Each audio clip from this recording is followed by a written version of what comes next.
warahmatullahi wabarakatuh. Perkenalkan, nama saya Muhammad Heran Faisal dari program studi D3 Teknik Mesin. Di sini saya akan mempresentasikan tentang motor listrik sebagai tugas untuk TS mata kuliah motor listrik dengan dosen pemangku Pak Fakri. Yang pertama, sejarah motor listrik. Kita membahas sejarah motor listrik dengan sistem arus searah pertama kali dibuat pada tahun 1832 oleh ilmuwan Inggris William Sturgeon menciptakan motor DC komutator pertama dengan kemampuan untuk memutar mesin. Motor buatan Sturgeon kemudian dikembangkan dengan lebih baik oleh Thomas Davenport, ilmuwan asal Amerika. Davenport kemudian mematenkan motor DC buatannya tahun 1837. Penemuan motor DC Davenport memicu banyak perusahaan lain untuk mengembangkan versi motor yang lebih kuat. Pada tahun 1834, insinyur Rusia Maurice von Jarchowy membuat versi motor DC yang terkenal karena sangat kuat, hingga mencetak rekor dunia pada saat itu. Motor DC buatan Jarchowy memiliki torsi yang kuat dan memiliki kemampuan untuk menggerakkan perahu berkapasitas 14 orang melintasi sungai. Tahun 1886, Frank Julian Sprague menemukan motor yang dapat mempertahankan kecepatan konstan di bawah beban variabel. Penemuan mengarah pada penggunaan motor DC secara komersial seperti lift listrik pertama dan sistem troli bertenaga. Kepraktisan motor DC ini menyebabkan tingginya permintaan pada industri maupun kebutuhan rumah. Next, Mas. Pengertian motor listrik DC. Motor DC adalah jenis motor listrik yang penggunaannya memerlukan jenis arus DC atau arus searah. Jadi pada motor DC, arus searah dihasilkan nantinya akan diubah menjadi energi mekanis yang berupa putaran atau pergerakan. Pada umumnya motor listrik DC dibebankan menjadi dua jenis, yaitu motor AC dan DC. Perbedaan motor AC dan DC sendiri dapat dilihat dari jenis arus yang digunakan. Misalnya saja untuk motor AC yang tentunya memakai tekanan dari jenis arus bolak-balik, dan begitu pula berlaku pada motor DC yang dalam operasinya nanti akan menggunakan arus searah. Pada motor dengan arus DC di dalamnya biasanya terdapat kumparan yang berfungsi untuk menghasilkan putaran. Jumlah putaran yang dihasilkan oleh motor tersebut disebut sebagai RPM atau revolution per minute. Untuk sebuah motor DC biasanya putaran yang dihasilkan adalah gerakan dengan kecepatan sekitar 3.000 sampai 8.000 rpm. Dan biasanya juga memiliki tegangan operasional dengan kisaran sebesar 1,5 sampai dengan 3 volt. Next, Mas Yudi. Kelebihan motor listrik DC terbilang mempunyai torsi dan tingkat kecepatan yang jauh lebih mudah untuk dikendalikan. Motor DC jenis ini sengaja didesain agar mempunyai torsi awal yang besar, memiliki sistem kontrol yang lebih mudah dipahami karena tergolong cukup sederhana. Motor DC juga memiliki respon yang baik. Selain itu juga digunakan meskipun daya yang tersedia terbilang rendah, sekalipun memiliki performa yang mendekati linear dan sejenisnya. Kekurangan motor DC. Satu, motor DC jenis tersebut nantinya akan memerlukan perawatan yang khusus dan tidak bisa dilakukan secara sembarangan agar fungsinya tetap terjaga. Dua, cenderung tidak cocok jika digunakan pada tegangan dengan gaya yang sangat besar. Harganya jauh lebih mahal dibandingkan perangkat sejenisnya. Tidak dapat digunakan untuk kecepatan tinggi dan lain sebagainya. Kita masuk ke prinsip kerja motor DC. Adapun prinsip kerja motor DC adalah sebagai berikut. Pertama, arus DC pada rangkaian akan dialirkan pada kumparan, kemudian medan magnet tercipta akan menghasilkan torsi yang nantinya akan memutar rotor. Setelah terjadi torsi, Komutator kemudian akan bekerja yaitu dengan cara menjaga putaran motor listrik agar tetap menghasilkan arus yang searah. Jadi pada alat ini, armatur yang dihasilkan oleh medan magnet akan diputar searah sehingga menghasilkan gaya mekanik.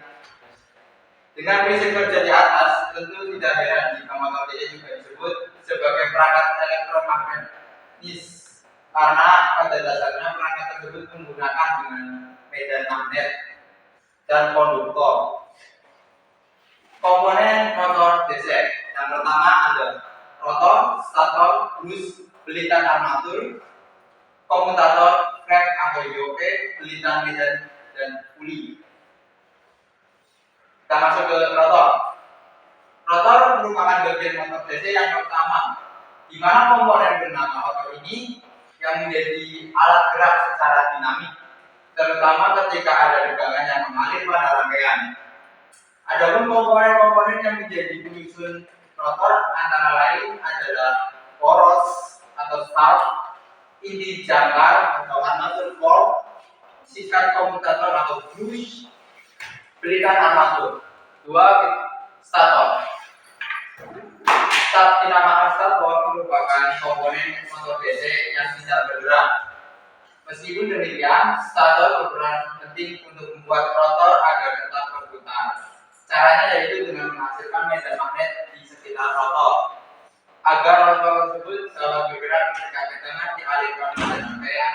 Adapun bagian yang menyusun stator diantaranya adalah puli atau kutu, belitan medan, terus frame atau yoke, dan ketiga yaitu brus sebagai komponen yang saat ini letaknya berada di dalam komutator. Brus merupakan salah satu komponen elektronika yang disusun dari material grafit atau karbon. Fungsi utama dari brus adalah untuk mengantarkan arus listrik menuju rotor. Selanjutnya, belitan armatur. Belitan armatur merupakan komponen yang berfungsi untuk menghasilkan medan magnet bersifat statis. Jadi listrik statis yang mengalir pada rotor justru dihasilkan oleh belitan armatur yang satu ini. Selanjutnya, komutator. Komponen yang satu ini sebenarnya berasal dari slip ring. Yang perlu diketahui bahwa slip ring akan dipotong menjadi beberapa bagian. Kemudian bagian dari potongan tersebut nantinya akan dibuat tersambung dengan belitan armatur. Komutator adalah komponen yang berfungsi untuk mengalirkan energi arus listrik menuju belitan armatur. Komponen tersebut pada umumnya terbuat dari bahan atau material tembaga. 6. Frame atau yoke. Komponen motor DC bernama frame atau yoke ini nantinya akan difungsikan sebagai pelindung komponen lain, yakni pelindung rotor yang terdapat pada motor DC. Jadi bisa disimpulkan bahwa frame ini memang komponen yang didesain untuk melindungi sebuah komponen rotor, misalnya saja mulai dari armatur, puli, belitan medan, kutu magnet, dan lain sebagainya. 7. Belitan medan. Belitan medan ini menjadi salah satu komponen penyusun motor DC. Yang perannya juga penting, belitan medan disebut juga sebagai istilah valve welding. Komponen yang satu ini mempunyai fungsi utama dalam proses menghasilkan medan statis pada stator pada motor DC. 8. Puli juga terdapat pada komponen di dalam stator. Jadi puli ini merupakan alat yang fungsinya untuk menghasilkan medan magnet. Selain itu, puli juga difungsikan untuk memastikan rotor agar tetap berputar sebagaimana mestinya. Puli terletak di bagian dalam frame atau yoke. Jadi puli ini berfungsi untuk menghasilkan flux magnet, kemudian flux magnet akan menyebar di antara stator dan rotor, hingga kemudian akan menghasilkan medan magnet yang membantu rotor untuk tetap berputar. Kita masuk ke jenis motor DC. Jenis-jenis motor DC yang pertama itu ada motor DC dengan sumber daya sendiri. Jenis motor DC yang pertama ini memakai sumber daya sendiri. Jenis ini ternyata juga dibagi lagi menjadi beberapa turunan. Yang pertama tipe shock, tipe seri, tipe gabungan. 2. Motor dengan sumber daya terpisah seperti namanya jenis motor DC menggunakan sumber daya terpisah alias bukan dari dalam, jadi sumber arus yang berfungsi untuk mensuplai motor dan armatur berbeda dengan sumber arus. Inilah yang nantinya bisa digunakan untuk menggerakkan pumparan. Next. Contoh arus DC, ini contohnya yang pertama itu adalah LED, Light Emitting Diode. 2 adalah laptop yang biasa kita gunakan dalam kehidupan sehari-hari. Yang ketiga itu ada baterai, dari baterai aki sampai baterai biasa yang biasa digunakan dalam kehidupan sehari-hari. Rumus arus listrik, kita masuk ke rumus. Rumus arus listrik sama dengan muatan dibagi waktu. Dalam fisika kuat arus listrik, satuannya itu ampere, biasa disimbolkan dengan huruf I. Muatan listrik satuannya itu coulomb, biasa disimbolkan dengan huruf I kecil. Dan waktu satuannya itu sekon, biasa disimbolkan dengan huruf E.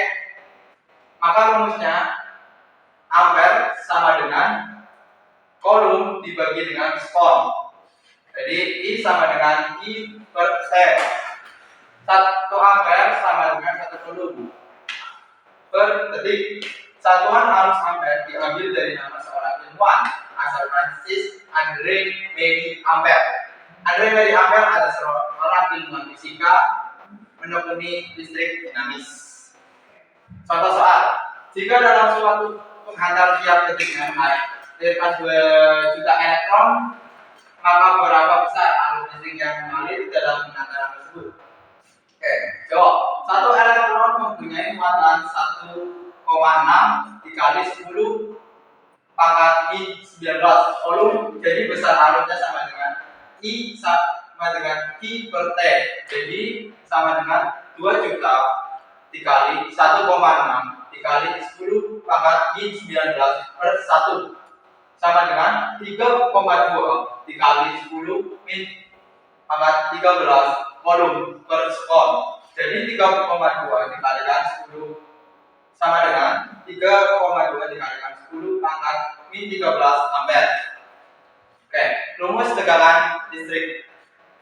Rumus tegangan listrik biasanya diperhatikan pada V sama dengan IR atau V akar PR, atau bisa juga V sama dengan P per I, yaitu dengan disimbolkan V sama dengan tekanan listrik dan I sama dengan arus listrik, dan R tahanan biasa disimbolkan dengan OHM atau ohm. P sama dengan itu power atau daya listrik. Oke, kita masuk ke rumus daya listrik.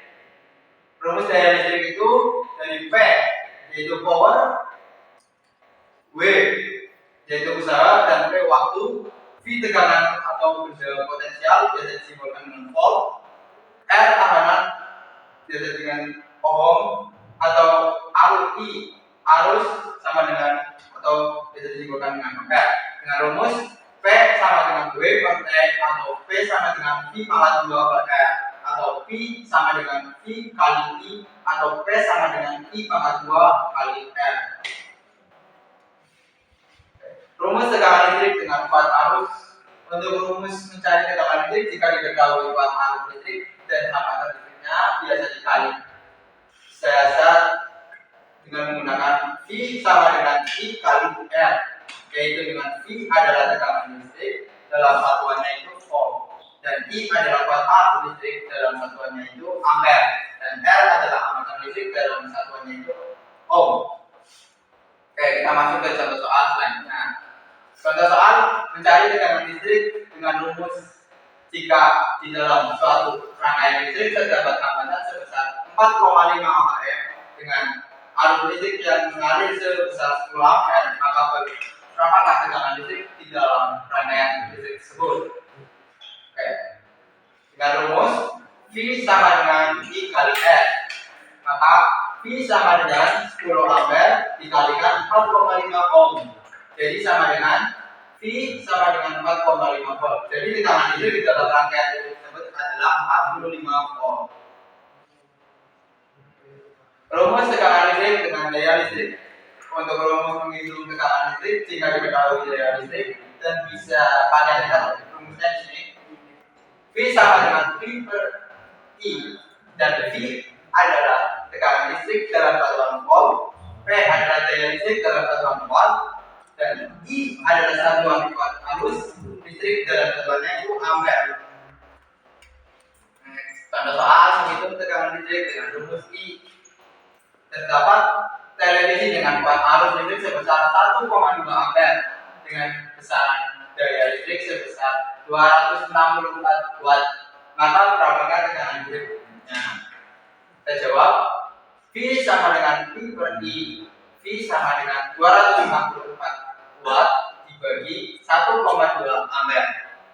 Dengan hasil V sama dengan 220 volt, maka tekanan listrik yang digunakan di televisi tersebut sebesar 220 volt. Oke, next. Terima kasih untuk presentasi dari saya. Kurang lebihnya mohon maaf. Wassalamualaikum warahmatullahi wabarakatuh.